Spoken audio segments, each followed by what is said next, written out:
ছাত্ৰ ছাত্ৰীসকল, আশা কৰোঁ সকলো কুশলে আছা।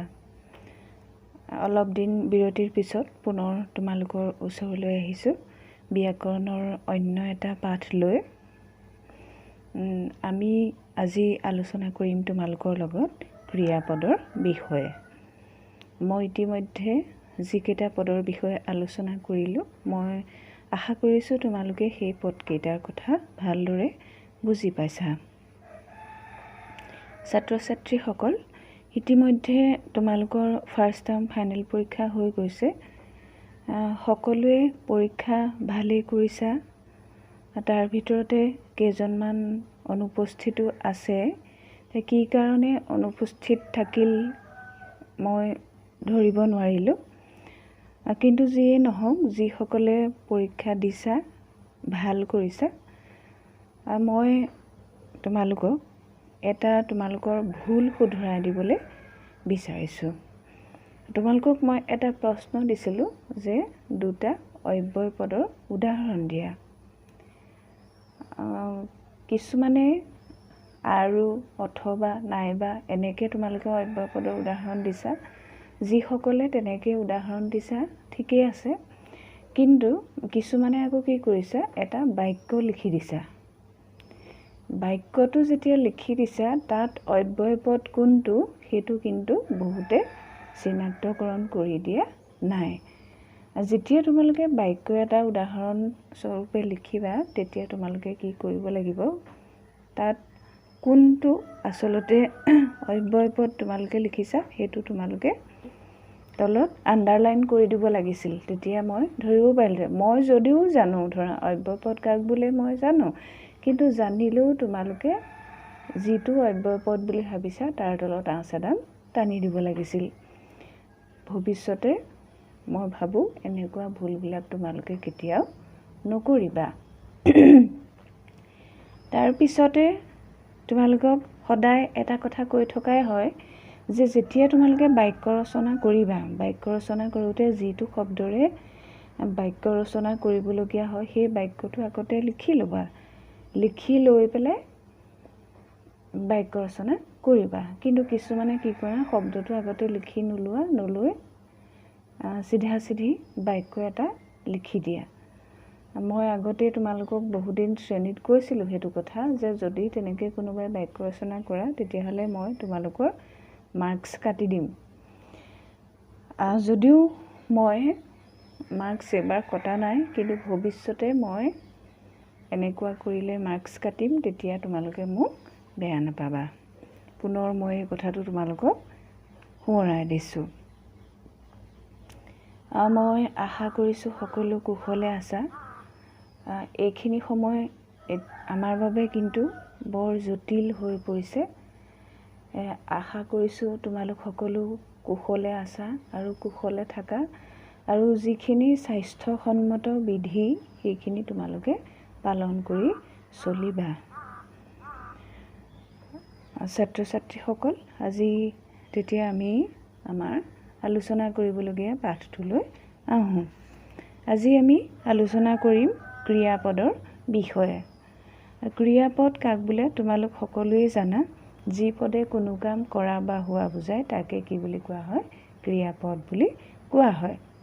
যেনে ধৰা, ল'ৰাবোৰে খেলিছে, ৰাতিপুৱা সোনকালে শুই উঠিবা, বতাহ বলিছে, আমি পঢ়িছোঁ, এইবিলাক কি ক্ৰিয়াপদ, হয়নে নহয়? ক্ৰিয়াপদক প্ৰধানকৈ দুটা ভাগত ভাগ কৰা হৈছে। এটা হ'ল সমাপিকা ক্ৰিয়া আৰু আনটো হ'ল অসমাপিকা ক্ৰিয়া। সমাপিকা ক্ৰিয়া মানে যি ক্ৰিয়াটো শেষ কৰে। তোমালোকৰ কিতাপত দুটামান উদাহৰণ দিয়া আছে। যেনে ধৰা, আমি ব্যাকৰণ পঢ়িছোঁ, ৰীতা বিদ্যালয়লৈ আহিছিল, তেওঁ বজাৰলৈ যাব, মই চাহ খাইছোঁ, কালি বৰষুণ দিছিল। ইয়াত ধৰা আহিছিল, পঢ়িছোঁ, যাব, বৰষুণ দিছিল, কালি তেওঁ আমাৰ ঘৰলৈ আহিছিল, এইবিলাক হ'ল এটা সম্পূৰ্ণ ক্ৰিয়াপদৰ উদাহৰণ। আহিছিল, পঢ়িছোঁ, যাব, এনেকুৱা ধৰণৰ ক্ৰিয়াপদবোৰে এটা বাক্য সম্পূৰ্ণ কৰে। যি ক্ৰিয়াই বাক্য সম্পূৰ্ণ কৰে তাকে কি বুলি কোৱা হয়? সমাপিকা ক্ৰিয়া বুলি কোৱা হয়। সমাপিকা ক্ৰিয়াক সাধ্য ক্ৰিয়া বুলিও কোৱা হয়। অসমাপিকা ক্ৰিয়া কাক বোলে? যি ক্ৰিয়াই বাক্য সম্পূৰ্ণ কৰিব নোৱাৰে তেনেকুৱা ক্ৰিয়াকে কি বুলি কোৱা হয়? অসমাপিকা ক্ৰিয়া বুলি কোৱা হয়। যেনে মই আবেলি চাহ খাই কিতাপ পঢ়িম। ৰুমিয়ে বিদ্যালয়ৰ পৰা আহি খেলিবলৈ গ'ল। পাৰুলে অংক কৰি গা ধুবলৈ গ'ল। মই ভাত খাই স্কুললৈ গ'লোঁ। এই যে ভাত খাই, আবেলি চাহ খাই, ৰুমিয়ে বিদ্যালয়ৰ পৰা আহি, তাৰপিছত পাৰুলে অংক কৰি, এই কৰি, আহি, খাই এইবিলাক হ'ল অসমাপিকা ক্ৰিয়া। খাই, আহি, কৰি এইবিলাক ক্ৰিয়াপদ, কিন্তু ক্ৰিয়াপদ হ'লেও এই ক্ৰিয়াকেইটাই বাক্য সম্পূৰ্ণ কৰিব পৰা নাই। সম্পূৰ্ণ কৰিছে কোনে? মই ভাত খাই স্কুললৈ যাওঁ। যাওঁটো হ'ল সম্পূৰ্ণ ক্ৰিয়াপদৰ উদাহৰণ, কিন্তু খাইটো হ'ল অসম্পূৰ্ণ। এই ক্ৰিয়াটো সম্পূৰ্ণ কৰিব পৰা নাই। মই যামটো হ'ল বা যাওঁটো হ'ল কি? সম্পূৰ্ণ ক্ৰিয়াপদ। এতিয়া পাৰুলে অংক কৰি গা ধুবলৈ গ'ল। ইয়াত গ'লটো এটা ক্ৰিয়াপদ। গ'লটো হ'ল সম্পূৰ্ণ, সি বাক্যটো সম্পূৰ্ণ কৰিছে, কিন্তু অংক কৰিটোৱে কিন্তু বাক্যটো শেষ কৰিব পৰা নাই। গতিকে যি ক্ৰিয়াই বাক্য সম্পূৰ্ণ কৰিব নোৱাৰে তেনে ক্ৰিয়াকে কি বুলি কোৱা হয়? অসমাপিকা ক্ৰিয়া বুলি কোৱা হয়। অসমাপিকা ক্ৰিয়াক সিদ্ধা ক্ৰিয়া বুলিও কোৱা হয়। বাক্যত আমি জানো যে এটা বাক্য গঠন হ'বলৈ হ'লে কৰ্তা থাকিব লাগিব, তাত ক্ৰিয়া থাকিব লাগিব, কৰ্ম থাকিব লাগিব, হয়নে নহয়? কেতিয়াবা কিন্তু কৰ্মটো নথকাকৈ কি হয়? এটা বাক্য গঠন হয়। কৰ্ম অনুসৰি ক্ৰিয়াপদক আকৌ কি কৰা হৈছে? দুটা ভাগত ভাগ কৰা হৈছে। সেই ভাগকেইটা হ'ল সকৰ্ম ক্ৰিয়া আৰু অকৰ্ম ক্ৰিয়া। সকৰ্ম ক্ৰিয়া মানে যি ক্ৰিয়াত কি থাকে? যিটো বাক্যত কি থাকে? কৰ্ম থাকে। ইয়াত তোমালোকক কেইটামান উদাহৰণ দিয়া হৈছে। যেনে তেওঁ কিতাপ পঢ়িছে, জালুৱাই মাছ ধৰিছে, কাবেৰীয়ে মোক কিতাপখন দিলে। ইয়াত দিলে, ধৰিছে, পঢ়িছে এইকেইটা হ'ল ক্ৰিয়াপদ। এই ক্ৰিয়াপদকেইটাৰ কৰ্ম আছে। কৰ্মকেইটা কি কোন কোন? কিতাপ, মাছ, মোক আৰু কিতাপখন, এইকেইটা হ'ল একোটা কৰ্ম। গতিকে পঢ়িছোঁ, ধৰিছে আৰু দিলে প্ৰত্যেকে একোটা কি হ'ব? সকৰ্ম ক্ৰিয়া। গতিকে যি ক্ৰিয়াৰ কৰ্ম থাকে তাকে কি বুলি কোৱা হয়? সকৰ্ম ক্ৰিয়া বুলি কোৱা হয়। সকৰ্ম ক্ৰিয়াৰ কেতিয়াবা দুটা কৰ্ম থাকে, তেতিয়া তাক কি বুলি কোৱা হয়? দ্বিকৰ্ম ক্ৰিয়া বুলি কোৱা হয়। যেনে কাবেৰীয়ে মোক কিতাপখন দিলে। ইয়াত কৰ্ম দুটা আছে। কোন দুটা? মোক আৰু কিতাপখন। গতিকে এইটো হ'ল এটা দ্বিকৰ্ম ক্ৰিয়াৰ উদাহৰণ। তাৰপিছত অকৰ্ম ক্ৰিয়া কাক বোলে? তেওঁলোকে হাঁহিছে, কেঁচুৱাটো শুইছে, ল'ৰাটোৱে কান্দিছে। ওপৰত দিয়া ক্ৰিয়াকেইটাৰ কৰ্ম নাই। কৰ্ম নথকা ক্ৰিয়াই হ'ল অকৰ্ম ক্ৰিয়া। এইকেইটা ক্ৰিয়াৰ উপৰিও আৰু দুবিধ ক্ৰিয়া আছে। সেই ক্ৰিয়া দুটা হ'ল সহায়কাৰী বা লগৰীয়া ক্ৰিয়া আৰু অনিয়মিত ক্ৰিয়া। সহায়কাৰী বা লগৰীয়া ক্ৰিয়া কাক বোলে? ল'ৰাটোৱে মিঠাই খাই পেলালে। তেওঁ মোক কথাটো কৈ দিলে। বাতৰিটো পাই সি পঢ়িবলৈ লাগিল। ওপৰত ধৰা মই যিকেইটা বাক্য কৈ গ'লোঁ তাত এতিয়া ধৰা ল'ৰাটোৱে মিঠাই খাই পেলালে। তেওঁ মোক কথাটো কৈ দিলে। এতিয়া ল'ৰাটোৱে মিঠাই খাই পেলালে।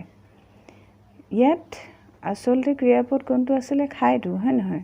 কিন্তু পেলালেটোৱে কি কৰিছে? খাইটো খোৱা ক্ৰিয়াটো সম্পূৰ্ণ হোৱাত পেলালেটোৱে সহায় কৰিছে, সেইকাৰণে পেলালেটো হ'ল সহায়কাৰী ক্ৰিয়া। তেওঁ মোক কথাটো কৈ দিলে, কৈ দিয়া কোৱা কামটো দিলে ক্ৰিয়াপদটোৱে সহায় কৰিছে, কোৱা ক্ৰিয়াপদটোত দিলে পদটোৱে সহায় কৰিছে, সেইকাৰণে দিলেটো হ'ল সহায়কাৰী ক্ৰিয়া। তাৰপিছত বাতৰিটো পাই সি পঢ়িবলৈ লাগিল, লাগিলটো হ'ল সহায়কাৰী ক্ৰিয়া। এতিয়া তোমালোকে বুজি পাইছা নিশ্চয়, যি পদে কি কৰে এটা ক্ৰিয়াপদ সম্পূৰ্ণ হোৱাত সহায় কৰে, সেইবিলাকেই হ'ল সহায়কাৰী ক্ৰিয়া। তাৰপিছত আকৌ আৰু এটা ক্ৰিয়া আছে, সেইটোৰ নাম হ'ল অনিয়মিত ক্ৰিয়া। একোটা ক্ৰিয়া সকলো কাল, পুৰুষ আৰু বচনত ৰূপ হোৱাটো নিয়ম, কিন্তু কেইটামান ক্ৰিয়া আছে ইহঁত সকলো কাল, পুৰুষ আৰু বচনত ৰূপ নহয়, সেইকেইটা ক্ৰিয়াকে কি বুলি কোৱা হয়? অনিয়মিত ক্ৰিয়া বুলি কোৱা হয়। যিবোৰ ক্ৰিয়া সকলো কাল, পুৰুষ আৰু বচনত ৰূপ নহয়, সিহঁতকে কি বুলি কোৱা হয়? অনিয়মিত ক্ৰিয়া বুলি কোৱা হয়। আৰু সেই অনিয়মিত ক্ৰিয়াকেইটা হ'ল আছ, থাক, নাই আৰু বোল। গতিকে আজি আমাৰ কি হ'ল, ক্ৰিয়াপদৰ সম্পৰ্কে আজি আমাৰ আলোচনা ইমানখিনিয়ে আছিল। তোমালোকে আশা কৰোঁ ভালদৰে বুজি পাইছা। তোমালোকে মূল কথাখিনি ভালদৰে জানি থ'লেই হ'ল।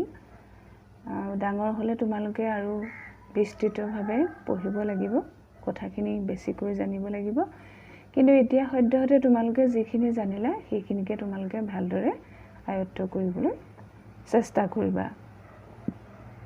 তোমালোকক মই কেইটামান কাম দি থৈছিলোঁ আগতে, যে তোমালোকে সদায় তোমালোকৰ কিতাপখনৰ অসমীয়া কিতাপখনৰ পৰা কি কৰিবা, এটা পেৰেগ্ৰাফ সদায় লিখিবা, ধুনীয়া ধুনীয়া আখৰেৰে লিখিবা। মই ভাবিছোঁ তোমালোকে লিখি আছা, আৰু কিছুমানৰ দেখিছোঁ হাতৰ আখৰ খুব ভাল হৈছে, যথেষ্ট সুন্দৰ হাতৰ আখৰ লিখিছা বহুতে। মই ভাবিছোঁ এইটো সেই কৰ্মটোৰে ফল বুলি ভাবিছোঁ। তোমালোকে যে সদায় এটা পেৰেগ্ৰাফ লিখি পেলাই কষ্ট কৰিলা, সেই কষ্টৰে সুফলটো তোমালোকে এতিয়া লাভ কৰিছা বুলি মই ভাবিছোঁ। গতিকে তোমালোকে সেই কামটো তোমালোকে কণ্টিনিউ কৰিবা, লিখা কামটো কণ্টিনিউ কৰিবা, তেতিয়া তোমালোকৰ আখৰ আৰু ভাল হ'ব। এলাহ নকৰিবা যে মেমে নেচাই আমিনো লিখি কি কৰিম, সেইটো কাৰণে এলাহ নকৰিবা। মই চাওঁ নাচাওঁ সেইটো পিছৰ কথা, কিন্তু তোমালোকক মই যিটো কাম কৰিবলৈ দিছোঁ সেইটো তোমালোকে কৰি থাকিবা, আৰু কৰি থাকিলে তোমালোকে নিজৰে তোমালোকৰ ভাল হ'ব। গতিকে আশা কৰিছোঁ তোমালোকে মোৰ কথাখিনি মানি চলিবা, আৰু সকলো খুব ভালকৈ থাকা, যেনি তেনি ওলাই নাযাবা, মা দেউতাই যি কয় তাকে মানি ঘৰতে খুব ভালকৈ থাকিবা, আৰু ভালকৈ থাকিলে নিশ্চয় কৰোণাৰ পৰা হাত সাৰিব পাৰিবা। গতিকে আজিলৈ তোমালোকৰ ইমানতে সামৰিছোঁ। পুনৰ আকৌ এটা নতুন অডিঅ'ৰ জৰিয়তে তোমালোকৰ মাজলৈ আহিম। শেষ কৰাৰ আগতে তোমালোকক এটা কথা কৈ থৈছোঁ, যে তোমালোকৰ প্ৰথম সাময়িকী পৰীক্ষাৰ আগত কেইটামান পাঠ তোমালোকক অসমীয়া পাঠ্যপুথিৰ পঢ়োৱা হৈছিল। সেই প্ৰতিটো পাঠৰে প্ৰশ্ন তোমালোকৰ প্ৰথম সাময়িকী পৰীক্ষাত অহা নাই। এতিয়া যিকেইটা পাঠৰ প্ৰশ্ন মই প্ৰথম সাময়িকীত নিদিলোঁ, এতিয়া দ্বিতীয় সাময়িকীৰ আগত তোমালোকৰ যি ক্লাছ টেষ্ট হ'ব, যি শ্ৰেণী পৰীক্ষা হ'ব, তাত সেই পাঠৰো মই প্ৰশ্ন উত্তৰ দিম। গতিকে তোমালোকে সেইখিনিও ভালকৈ পঢ়া শুনা কৰিবা। ধন্যবাদ।